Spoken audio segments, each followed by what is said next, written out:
তো friends, welcome back to my channel.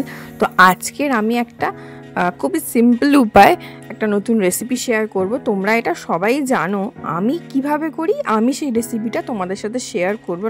তোমরা কেমন করে এই রেসিপিটা করো গো, আমাকে একবার প্লিজ জানিও। আর আমার মতো করে সেমভাবে করো নাকি অন্যরকমভাবে সেটাও জানিও।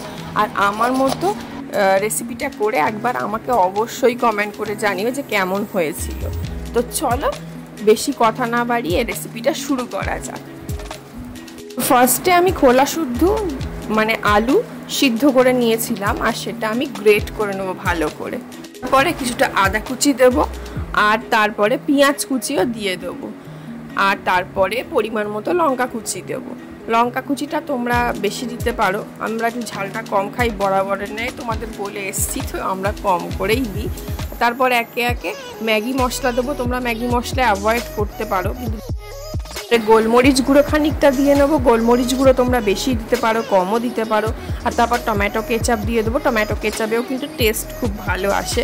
আর তারপরে একটুখানি জিরে গুঁড়ো দেবো। আমরা গোটা জিরে কিনে এনে এটা গুঁড়ো করে রেখে দিই, এটার প্যাকেটিং জিরের থেকে বেশি টেস্ট হয়। আর ধনেও তাই, আমরা ধনে গোটা কিনে এনে এটা গুঁড়ো করে দিই।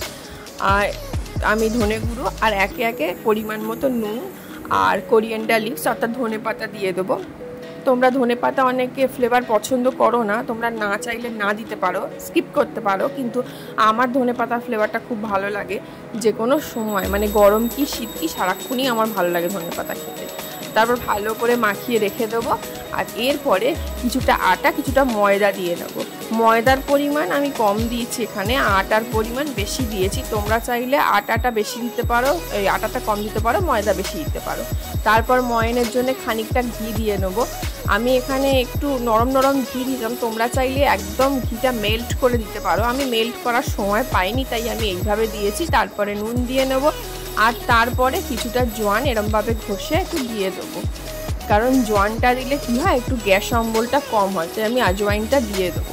তারপর পরিমাণ মতো হিং দিয়ে নেবো। হিংয়ের টেস্টটা পরোটায় খুব ভালো আসে, পরোটা লুচিতে। আমরা বাঙালি, তোমরা নিশ্চয়ই জানো, তোমরাও বাঙালি।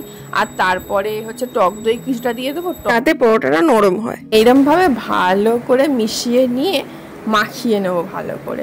আর আমি এখানে ঈষদ উষ্ণ গরম জল করে নিয়েছিলাম, এটা ভালো করে মাখিয়ে এইভাবে একটা মন্ড মতো করে নেবো। আর এটার উপরে তেল একটুখানি ব্রাশ করে মানে 1 ঘন্টা কি 8 ঘন্টা মতো আমি রেখে দেবো।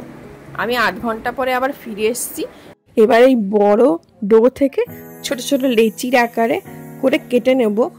এইভাবে পুরটা ভরে নেব। পুরটা ভরার আগে লেচিটা ধারটা পাতলা করবো, মাঝখানটা মোটা করবো। তোমরা তোমাদের মতো করে নিতে পারো। আমার হাতে পুর ভরা পরোটা একদম ভালো হয় না, কারণ আমি কোয়ান্টিটি বুঝতে পারি না, আমি বেশি পুর দিয়ে ফেলি, যার ফলে লেচিটা ফেটে যায় বা পরোটা ফেটে যায়। আমার মা ভালো পারে এটা করতে, মাই বাকিগুলো ভরে দিয়ে বেলে দিয়েছিল। আমি জানি তোমরা অনেকেই এটা ভালো পারো, আমি পারি না। তোমরা তোমাদের মতো করে এই পুর ভরা পরোটাটা করতে পারো। আর সরি, আমি একটা জিনিস বলতে ভুলে গিয়েছিলাম, এর মধ্যে আমি বাটারও দিয়েছিলাম খানিকটা। তোমরা চাইলে বাটারটা নাও দিতে পারো, আমি এখানে ফ্যাট ফ্রি বাটার ইউজ করেছি, কারণ পুরটা ভরার সময় হাতে লাগবেও না, আর এক্সট্রা টেস্টও আনবে। তো আমি এইভাবে করে নিয়েছিলাম একটা পুর ভরা মানে লেচি। এবারে এটা আমি হাত দিয়েই বেলবো, আমি বেলনা দিয়ে বেলবো না। তোমরা যদি চাও তাহলে বেলা দিয়ে বেলতে পারো। দেখো আমি মোমোর মতো মুখটা করে নিয়েছিলাম, আর এইভাবে ময়দা দিয়ে হাত দিয়েই আমি বেলে নিয়েছিলাম, কারণ আমি এই পরোটা করতে আমি প্রচণ্ড কাঁচা, মানে আমার হাত খুব কাঁচা, আমার হাতে পরোটা খুব ফেটে যায়। তো সেজন্য আমি ভয় ভয় করছিলাম, আর আমি হাত দিয়েই রাউন্ড করার চেষ্টা করছিলাম যাতে চারদিক থেকে না ফেটে যায়। তাও ফেটে গিয়েছিল। তো তোমরা তো অনেকেই ভালো এইভাবে পরোটা বানাতে পারো বেলে, তোমরা যেরকমভাবে বানাও বেলে সেরমভাবেই তোমরা বানাবে। হাত দিয়ে করলে আমার খুব সুবিধা হয়। দেখো পরোটা ফেটেও গেছে, চারদিক দিয়ে বেরিয়ে গেছিলো অল্প স্বল্প। তো যাই হোক, ভুলচুক হতেই পারে মানুষের। তো এইভাবে পরোটাটা আমি এটা ঘিয়ে ভেজেছিলাম, আর একটু বাটারও ওপর থেকে দিয়ে নিয়েছিলাম। তোমরা চাইলে সাদা তেলও ভেজে নিতে পারো। আমি এখানে ফ্যাট ফ্রি বাটার ইউজ করেছি। আমি প্রায় 12-13 খানা পরোটা করেছিলাম, কিন্তু আনফর্চুনেটলি সেই ভিডিওটা ডিলিট হয়ে গেছিলো ফোন থেকে, তো সেজন্য আমি সেই ভিডিওটা দিতে পারিনি।